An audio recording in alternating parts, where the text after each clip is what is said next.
Okay, I'm going to declare a quorum and call the City of Groton Special Committee of the Whole meeting for Monday, April 16, 2018 to order. Kirkpatrick, will you please call the roll? Present are Mayor Keith Hedrick, Deputy Mayor Lawrence Garish, Councilors Jill Rusk, Jamal Beckford, Stephen Sheffield, Winnegar Depot, Finance Director Ron Uhas, Clerk Deborah Patrick, excused as Councilor Rashad Carter. Thank you. This is line item 690, City Budget Presentations.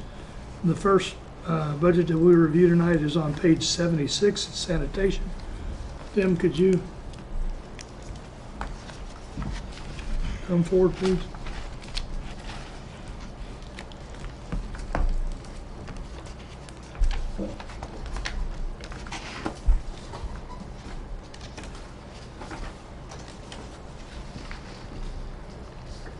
Okay, on page 77, my proposed sanitation budget is up 7.21%. Some of this, of course, is due to benefits and workman's comp.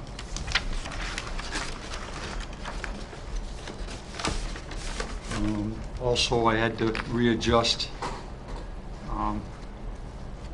some of my men.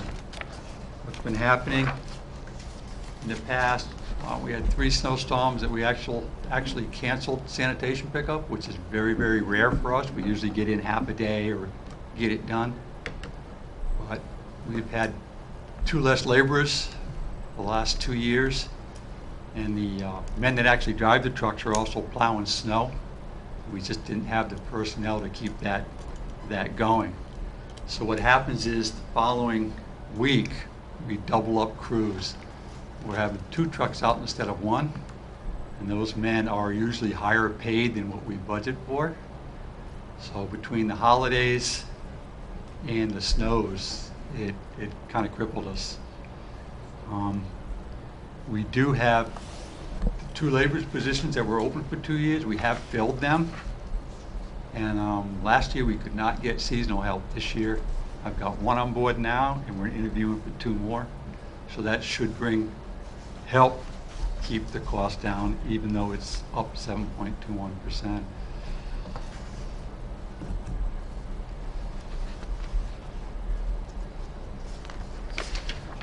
Okay, any questions for Tim on the sanitation budget? Councilor Sheffield. Whoops, I'm sorry. Councilor Sheffield. Now, you said you're able to fill those 2 labor positions or no? Yes, you we are did. Okay. We've already done.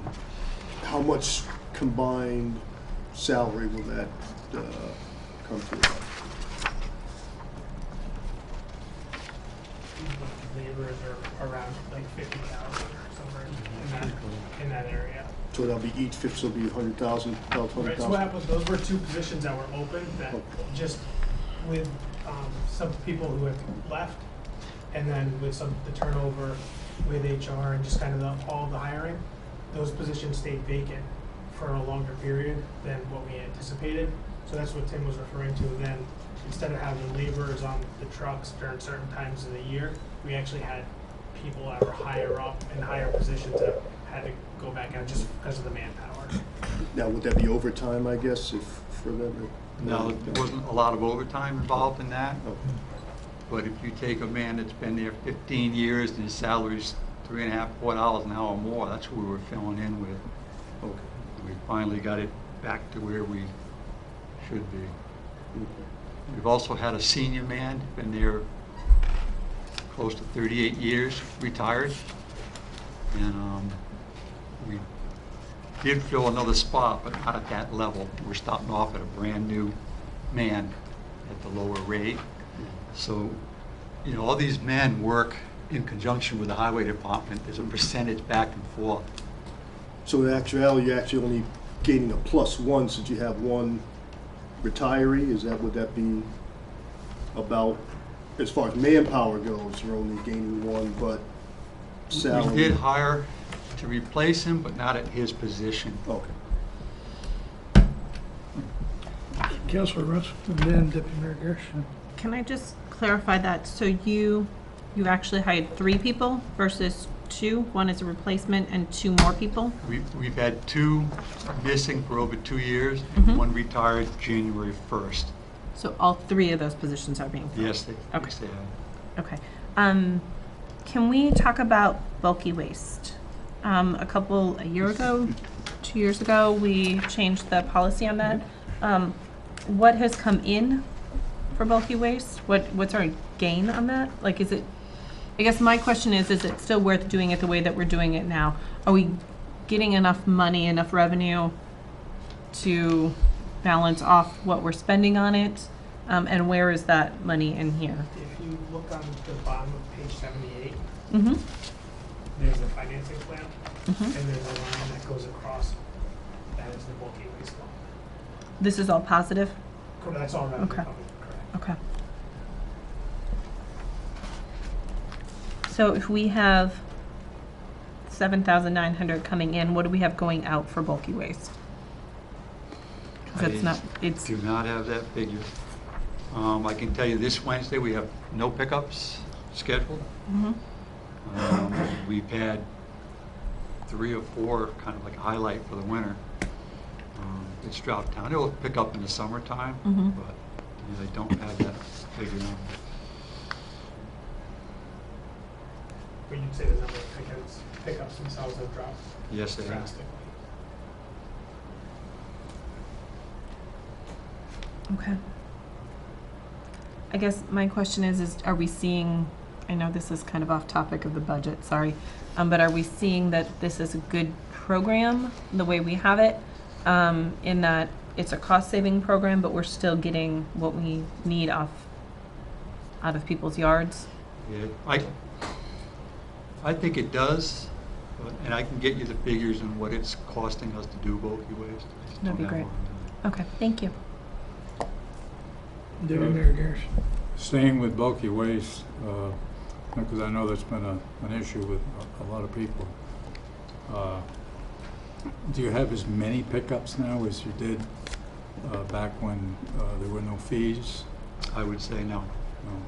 So either bulky waste is laying in people's yards or they're hauling it away themselves. I think they might be finding ways to get rid of it. I mean, we do have a blight officer now who's been knocking on a lot of doors and trying to keep things clean. And I haven't had too many complaints about, I mean, there's always a couple that we know about, we are working on, but And also, now that your staff is back at full complement, do you have any plans or thoughts about going back to the twice-a-week pickups for trash? that'd be up to you folks. No, but my question is, you run the highway department with this budget, could you do that? Probably. Thank you. Councilor Depot. I had another question about the bulky waste. If the past 2 years we've only had almost 7,800 and 7,900 coming in, is there a reason that we're kind of overestimating the income on the budget instead of a more realistic lower number? Especially if the pickups have dropped, it would just seem to be more realistic maybe to not have an inflated number. The 78 and the 79, those were the first 2 years of the program being instituted. That there was not a charge for that before those 2 years. So it was kind of the estimate was at 10,000. We're not hitting it, but we're not far off from it. So we just kind of left it as the round number as opposed to Okay. adjusting. I know it's a small amount, I just, But yeah, that was kind of our first. odd. I believe it was 17 was the first year. We started in 16. Okay. Anything else? Not at this moment. Anyone else have any questions on sanitation budget? Councilor Rusk? I'm just excited that you have the labor that you need now, because I know we heard a lot about the fact that we had to miss some sanitation pickup days. So I'm glad that hopefully that won't have to happen next year. I mean, I think we all understand that snow days are crazy for everybody It was on your tough on team. everybody. So yeah, absolutely, and we very much appreciate it. But good that we can hopefully staff you a little better. Councilor Depot. I'm sorry, I have more questions. No, no problem. Just looking at it, it seems that the operating expenses are estimated much higher than our actual, and then our personnel services, we're increasing those because we need to increase, the workers, all of that. That, is there, Where are you? again, on page 79, Okay. where it splits out the operating and the personnel?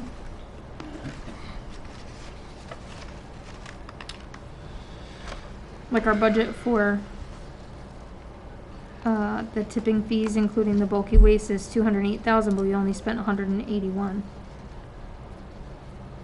I believe that the reason for that, and you can correct me if I'm wrong, is that the tipping fees are variable, and the recycling may actually be going back up. We could be getting hit pretty heavy on recycling. The local person we take it to is afraid it's going to go quite a bit up, quite a bit increase. They're having trouble getting rid of some of the plastics now. There's companies that don't want them. Okay. So we wanted to leave it there in case. 'Cause I think it was 2 years that went up, but then came back down. As far It as- actually went from $5 a ton to $30 a ton for 2 months. Bless you. And they think it could happen again. If it does, You said from 20 to 30? 5 Oh, to jeez. 30.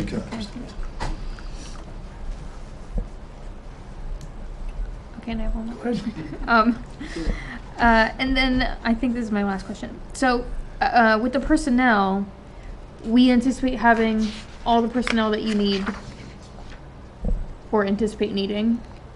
So are we still anticipating having a bunch of overtime because your overtime numbers increased a bit? I'm assuming that it was high this year because We've of the gone staffing from problem. virtually no overtime to what you see here because we take our stuff up to Preston, the incinerator, and it is so backed up there that the guys end up sitting there for an hour and a half, just waiting to unload. It's not the manpower on the truck, it's the driver trying to go to Preston to unload. Okay. I'm done now. Any other questions on sanitation? Okay, we'll move on to the next budget, which is building maintenance on page 86.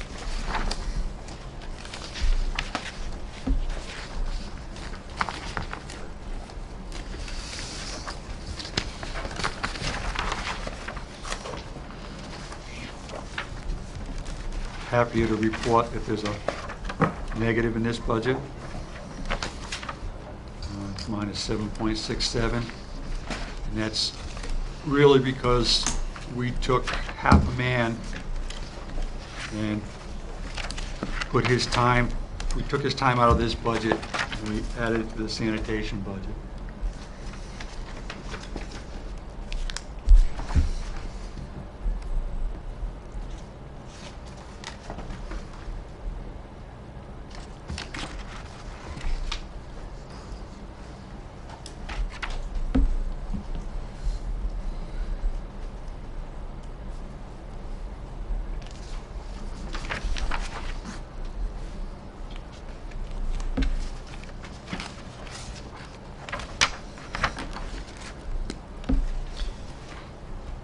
Just wanted to point out in the beginning when it talks about the cost center, 00 on page 87, 001 building maintenance, says costs associated with the maintenance of city buildings, including municipal building, Mother Bailey House, and Colonel Ledger School.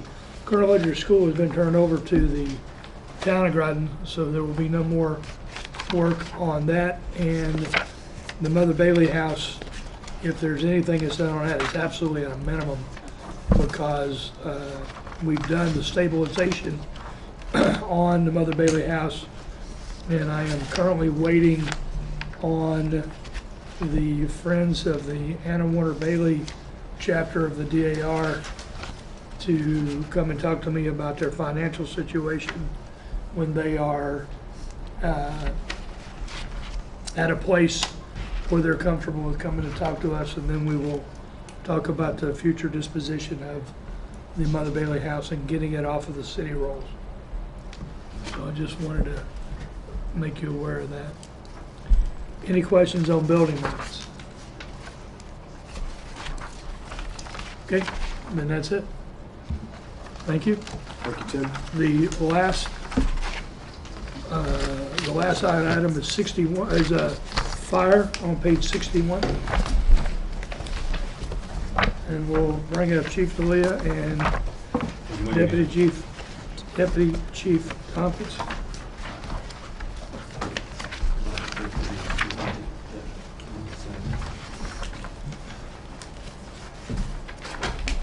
Pass these down, Chris. Take one back.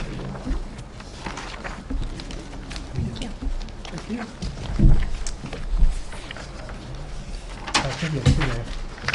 Oh, I do, sorry. So, as the mayor said, we're on page 61. That's in the back of the presentation here. We'll get there in a second. I'm going to talk kind of quickly so we can get you guys set up. I'd like to just review a couple things before we get to the meat and potatoes. We work very hard when we look at the budget, to keep a couple things in mind. And there's 5 big issues that we look at: life, health, wealth, security, and quality of life. I just want to quickly touch on those. So, you got to be able to live here. That means you live without hardship, you get treated fair and equally. You need to be able to survive the risks with the todays and tomorrows. Health is a big issue. We do 70% of our work is taking care of the sick and injured.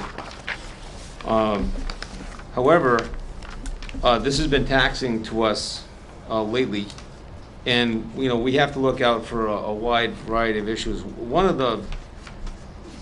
the biggest reminders or clearest examples we had this past year is we went to the same exact address at the same exact time for the same exact person who, when we arrived, was not breathing, and when we left, walked to the ambulance.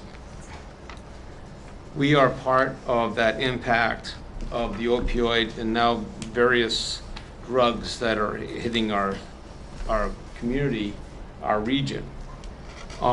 We literally will hear New London or some of the other cities go to a lot of repeated calls, and then we just know it's coming. We also want to look at wealth. Our people have to be able to afford living here, and there's a misnomer about living in the city. While there are some folks in the city that have beautiful houses and maybe have a boat or maybe have a summer home, we also have a lot of people in the city that strive and struggle every single day. We have a poverty level that's higher than the town and most of the county, and in many parts of the state. The biggest example of this I saw several years ago. We were doing a job fair at Westside, and I had a young lady walk up to me who I recognized from Dunkin' Donuts, and she asked me if I had anything available from 3 to 11 on Tuesday and Thursday. And I said, that's not how we work. And then she said, oh yeah, and I needed to be down at the firehouse down by Pfizer's. And I said, well, let's talk about the whole thing. I said, why do you need a job on Tuesdays and Thursdays from 3 to 11? And she says, well, I work in the mornings, 6 hours at Dunkin' Donuts, and then I go home and I get ready for the kids. I get the meals ready for my kids to come home. Then my sister watches the kids on Monday, Wednesdays, and Thursdays. I have a job from 3 to 11. I got to find something for Tuesday and Thursday. And that really drove it home that while there are some misnomers about the fluency of our community, and we do have some beautiful homes, and we do have some people that work very hard for that, that's not everybody. Security, we work very hard. We have a very good working relationship with our police department, our health department, our ambulance service, Ledge Light. We need to keep people safe and sound, and all of that, if you put that all in a pot and stir it all together, that gives you the quality of life. And we truly believe And we believe this budget is based on the concept that we're the full package. We provide a safe, caring, and affordable services to our community. Some of the folks on the council have seen this a couple of times, but when all else fails and I'm not there and the deputy's not there and the captain needs to make a decision, the following 4 pages is what it's all about. On top is our mission statement. Underneath that's our vision statement. We have a value statement we hold very dearly. The next page has 2 really big points.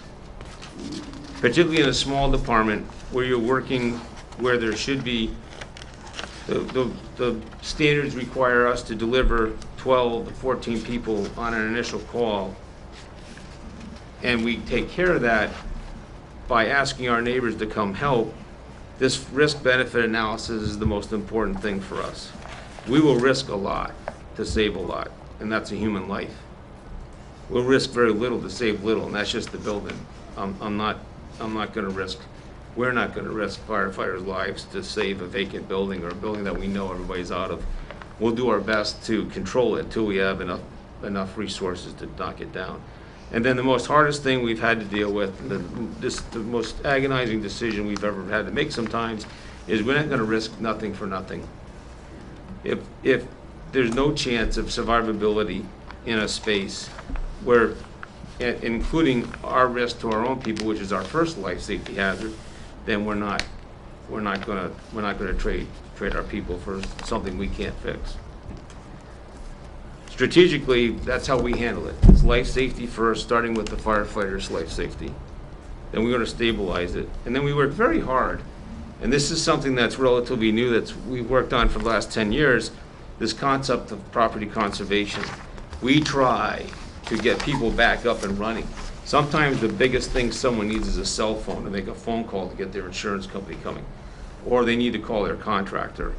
We're one of the few departments, towns, communities in the state where the building official is notified on the first alarm so he can come and work with us during the fire to ensure our safety, help us investigate it, and get that person back up and running, whether it's an apartment complex, an individual's home or business, whatever it might be. It's kind of unheard of in the state. And Carl and Walt do a great job of coming with us and working on that. Talk about a couple highlights in the budget on the next page. Again, the Narcan, we received a rebate this morning, or our vendor received a rebate this morning of $48 from the state of Connecticut for helping us to reimburse the Narcan that we've used. Not a lot of money, didn't pay nearly most of it. We were asked specifically, the fire department was asked specifically by the Law Enforcement Council to give them a hand with the active shooter concepts and planning. We've been involved in the criminal mass casualty plan since its inception. Its first meeting was held in our auditorium. We routinely meet as a region. And Region 4 goes from Massachusetts line to the river, to the water, to the Rhode Island line, to the Connecticut River. That's how big the region is. And we all do the same, we treat people and do things the same way. That has unfortunately led into the next 2 concepts. As a result of primarily the Boston bombing is when this really got traction. But there's 2 programs that we're starting, we've been doing a little bit with, and we're going to be running out. One is called Stop the Bleed. We work with the criminal mass casualty. We've done it for our people. We're hoping to expand that, and we're going to be talking about that at the department head level next week. The second program is a program we, myself and Chris Magnuson from Ledgelight attended a couple weeks ago, called Until Help Arrives.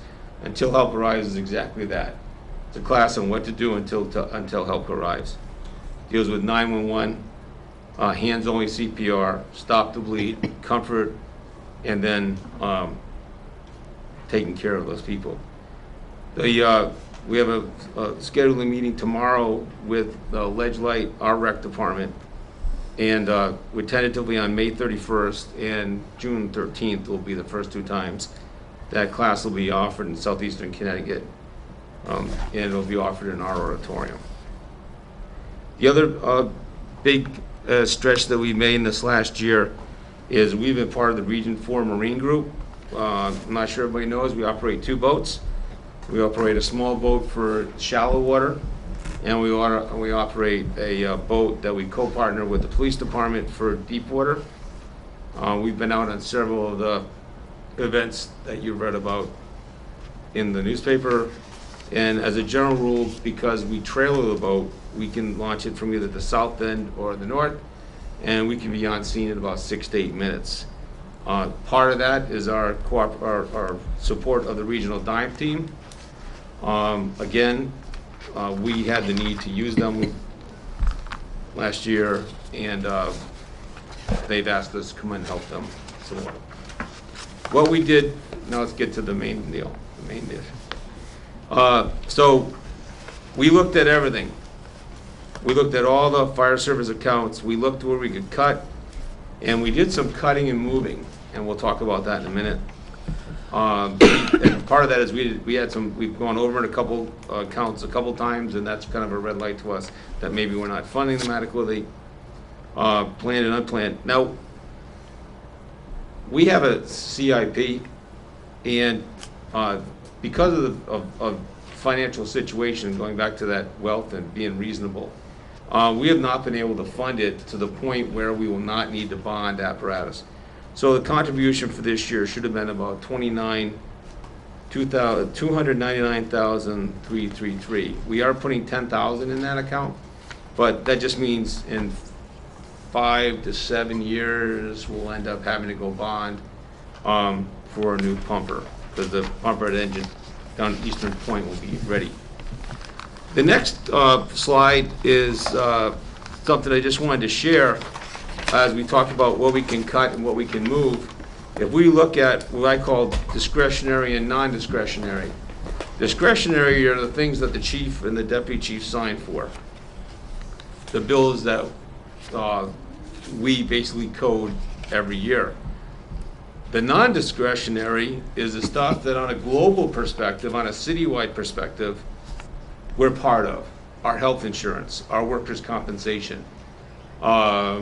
In fact, Don and I talked about it, there's a number of them. Health insurance, all those different things. And we impact those things when we get injured, but we also get impacted when other folks get injured. Or if the rates go up nationally, we were joking, I can't tell somebody that they can't take their kid to the hospital because we're getting ready to run out of that money. That's not how it works. We go take it from somewhere else to make it work. So as we look at this pie, it's a little bit more than 10%, I think, thereabouts, because I think the total budget is 3.3. This is the kind of that's the amount of number we can wiggle. So let's talk about that. Excuse me. So in that wedge, we cut some money out of office supplies. We cut some money out of our part-time. Part-time is our volunteer program, which is in exceedingly bad shape after repeated attempts to make it go better. We finally decided we got to just start taking some money out of there and putting it other places. For example, out of part-time and into training, because our training budget had shrunk dramatically. And then over the capital, last year we had $20,000 put into capital. This year we're only putting 10. When we do the math, that comes out to $13,750. We added a couple $1,000 in training, $400 in the fire marshals. That has to do with our software vendor went up. Fire services, this account has been taking dramatic hits for several years, and we're just trying to put pennies back in there. Contractual, we're going into negotiations. We think negotiations are going to be okay, but we're not silly. We need to make sure that we're covered just in case. Equipment maintenance, we've bounced that program a couple times, so that means we got to put money in there. And then the other thing is program account. Program account are for big ticket items that we don't replaced, but every 3, 4, 5 years. This is principally turnout gear.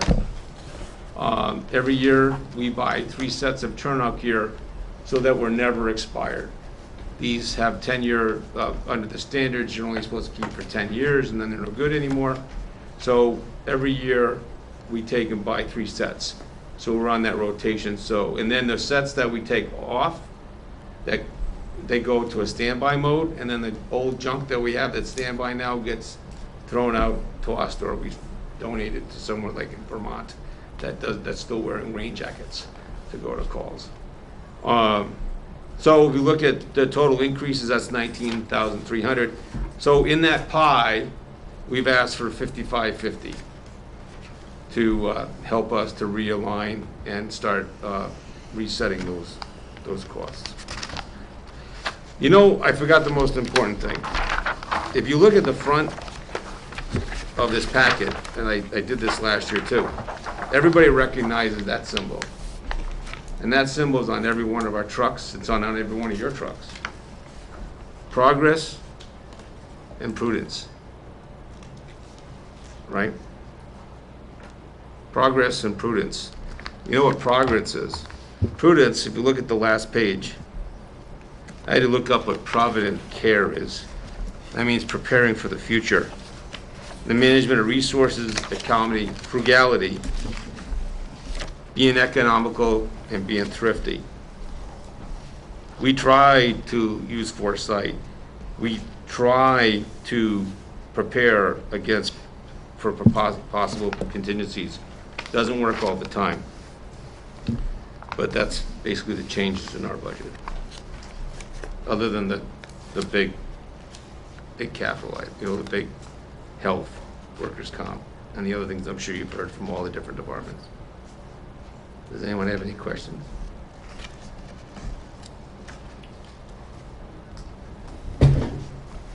Deputy Mayor Garish? On the volunteers, does the city fire department have any volunteers? Yeah, we have a couple young men. We have two young men that show up, and we have 2 women who have not been around. And what do they do? And when do they come? And why do Well, they come? that's been the key. This is all, we came to the conclusion, it's all about the numbers. And the numbers have been drastically dropping. And this last month, they were just terrible. And so we said, you know what, we have to start looking at figuring out a better way to do this. It's very difficult. The last 4 people I interviewed, I could only get one of them to go through the physical process, which we pay for. And then that person never went on from there. One of the things that's happened to us, it's a good and it's a bad thing. We've hired, we get after the Tom, Robert and Dan, Ray, we've hired, since I've been here, 3 or 4 of our volunteers, and we've gotten jobs for 3 or 4 of our volunteers. Because we train them, and then they go someplace else. The reason I bring that up is I wonder if,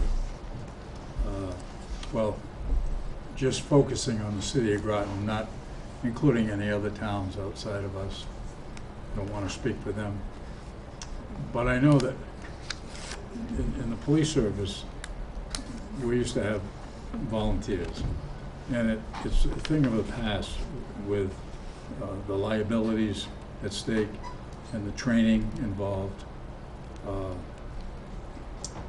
and I wonder if that wouldn't apply. You're right on the head. We've had several people that we've paid. This is how it works. First one's on me. So if I send you to an EMT class, or I send you to a firefighter 1, and you don't complete, Right. I don't get the money back from you. I invested in you, you sold me that you could do this. Now, they go to the next one, that's on them. So they pay for as many times as it takes to get that. It's $1,000. It's $1,000 for the firefighter 1. It doesn't sound like you're going to get a qualified, trained firefighter like the regular firefighters that you have. We have to Yet- send, but right, yet we there's send a- them out. There's a lot of expense involved. There's the firefighter one's $1,000, the EMT is $1,000. We asked them to pick one or the other, because we want some skin in the game. Now, they're gonna go 2 nights a week and on Saturdays, for months, to get, and then they gotta take national tests to get their certifications. If we get them through that, and that's with us coaching them and us helping them and us doing practice time with them. Then I see in the budget that we have $3,000 appropriated for pension for them. Yes, we just lost one of our pensioners. He just passed away 2 months ago, and we presently have one pensioner, and we have another one we just notified by the company that's eligible by age, and we have 2 others that are qualified. So- Out of all that, So I don't really see anything good about having volunteers. And then stay in age. it's a problem across the country, and I feel bad. Listen, I've been a little reminiscent lately, and in my swearing in, both companies had 12, 15 people there. We have one company that doesn't exist. I don't even know what they've done with their money as a corporation. We have one company that continues to exist with 2 active members in it. And we're trying, but we try to bring these folks up, we try to get more people.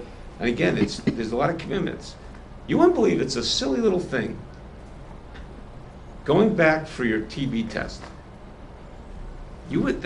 that's 3 days later. And we got to the point where we got to call these people up and say, hey, don't forget, you have to go back for your test so you can come help us. And then we get the calls, and then that's another bill, you know what I mean? Because we pay for the physicals. They don't get the same physicals as our career employees because of a lot of different reasons. One of which is they may not be here for a long time. We primarily meet our OSHA standards with their physicals where we meet the NFPA standard, just a higher level standard for our career folks, because we're gonna have them for 30 years. If I may, I think to your point, the past, was great, and we owe a debt of gratitude, obviously, to both volunteer companies, but with the things that you just talked about, when it comes down to the budget, are we getting what we're invested in? And I would say the answer is no, and that is something that we're definitely going to look at in the future, including those insurance policies. There are a couple insurance policies that we have that, at first glance, I don't believe we need, and unfortunately, we do not get the value for what we have to put in to bring in the couple of volunteers we have. So that will be addressed moving forward. Councilor Russell. I don't understand why we pay a pension for volunteers. It's called Length of Service Awards Program. I'm sorry, one more A time. Length of Service Okay. Awards Program. Back in '98, this was a huge deal. Big deal. Okay. And so that was something that both companies wanted very, very strongly.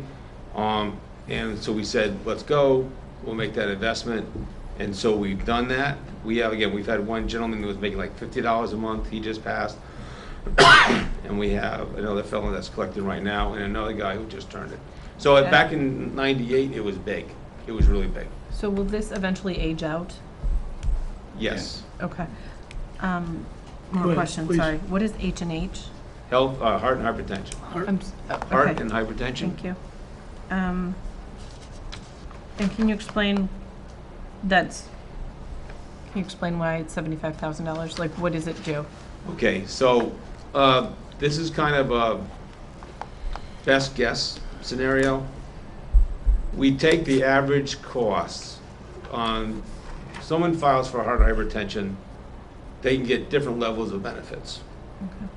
Normally what happens is they get their medicine, they get their anything that has to do with their condition is covered under the heart and hypertension. They go through the workers' comp now, they go through workers' comp, they get awarded that for life. Okay? So what we do is we look at past history and how much it cost us to pay that bill. There's been years it's been lower than 75. Last year, one event cost us $150,000. So if everyone's doing well, and they're not in the hospital, it stays around that 75. If anybody gets sick in today's world, because these are heart and hypertension patients, and you can imagine a week in a CCU, never mind if there's any surgery, it's exceedingly expensive. Basically one trip is about $50,000. So if everybody stays well, we do okay. If anybody gets sick, we don't do well. Just heart and hypertension doesn't apply to everybody, right? It applies to certain employees hired at a date. Yes, Okay, those so could hired you explain before, that? yep, those hired before 1996, it was presumptive, so that, I'm sorry. those hired before 1996, Uh-huh. it was presumptive, Okay. meaning that for police and fire, because of the stress and the hazards, it was, the bill was passed, that they would get this heart and hypertension. In 96, it shifted from a presumptive bill to you had to go before workers' comp and file it through workers' comp, and then you would have to prove, to kind of do the same proving, but with the comp commissioner could change it. I will tell you that as bad as heart and hypertension is, in today's world, the cancer is much worse. Firefighters are 65% more probable of getting one of 4 or 5 cancers than the rest of the population. And I can give you a very specific example. I'm sorry. I'm sorry. I was just going to expound a little bit on the heart and hypertension. Number one, it's a state law. It's not something that the city has any choice on. Okay. And it's been challenged many times over the years. Yep. And it's gone all the way to the United States Supreme Court and has been supported by them. So it's not a city benefit. It's a state law and it comes under statute 7-433C of the Connecticut General Statutes. I just wanted to make sure I understood what it was. Yeah. Absolutely. You had a follow-up question? I have another question. Okay. Overtime is really a pretty high number. Can you Yep, we explain that? right-sized it last year. For years and years and years and years, we undershot it, and we went over every year. And last year, we crunched the numbers hard, and we looked at it, we said, let's get a realistic number in here, and that's where that number came from. So would it be beneficial to hire another employee over paying that much overtime? Bless you. Can I interrupt and maybe I can help answer that? A few years ago, the fire department asked for a 4th man per shift. Correct me if I go No, you're off right there, track. you're rolling. And I happened to be on that committee, and we met with the chief and the deputy chief at the time, and agreed that they should have that person for various reasons under the umbrella of safety for the firefighters and the general public. And then we tried to figure what was the best way to fund it. And we all went over the figures and decided that rather than hire more people, it was cheaper to pay overtime to make that 4th person.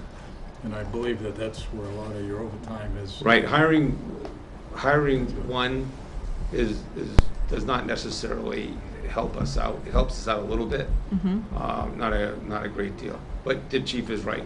There was 2 ways to do that. Bring 3 new people on, put 6 on a shift to make 4. That's cheaper than having 5 on a shift to make 4. Because 2 people are allowed to be off at the same time. So if I have 5 people assigned to the shift, Sorry. and 4 people are required to be on duty by the contract, and 2 of them can take the day off up to a certain number of times, that's where the overtime comes in. Okay.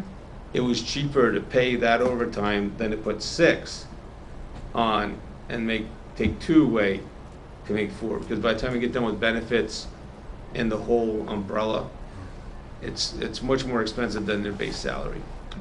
What we have done in the past is we've hired one half 1 year, and then made the other half out the second year.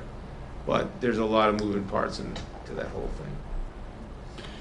Another thing that we're looking at is working with the rank and file with the firefighters to look at when they're gonna take time off and things like that, so we can try to manage and schedule times off so that we can minimize the negative impact of overtime. That is something that we're looking at now, and will be looking at in the future. We'll see how that goes. For example, one of the trade-offs before the fourth person on was that 2 people could be off at any given time. So when they upped the manning to 4 from 3, the trade-off was we limited the number of times 2 people could be off to only 6.5 days per person per year. So we took it from 17 1/3 or 20 days down to 6.5 in an 8-hour day.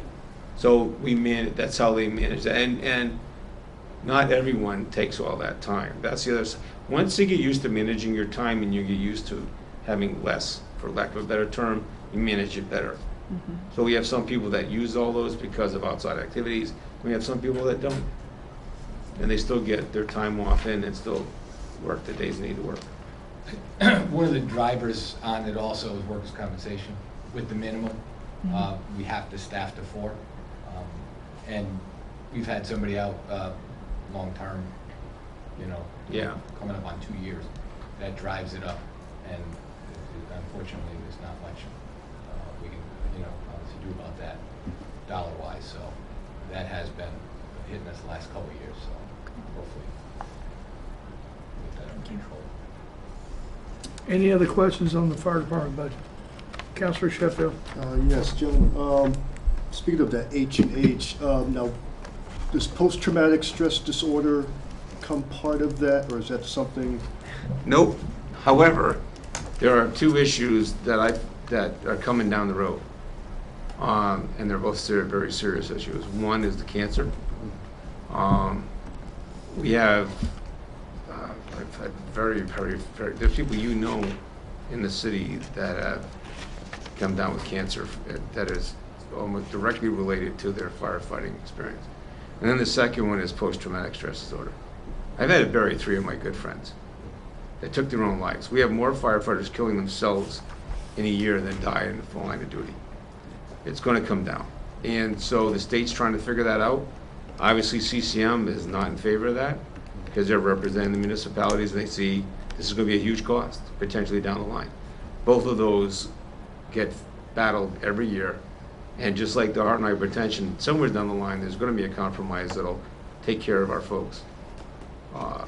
They're both very, very dramatic, and they're here. They're not going away. Just one more comment. Are you done with your presentation? On the I am, budget? sir. Well, let me compliment you, as I do every year, on what a fine presentation you make. I always look forward to reviewing it, and you speak highly of the department, and justifiably so.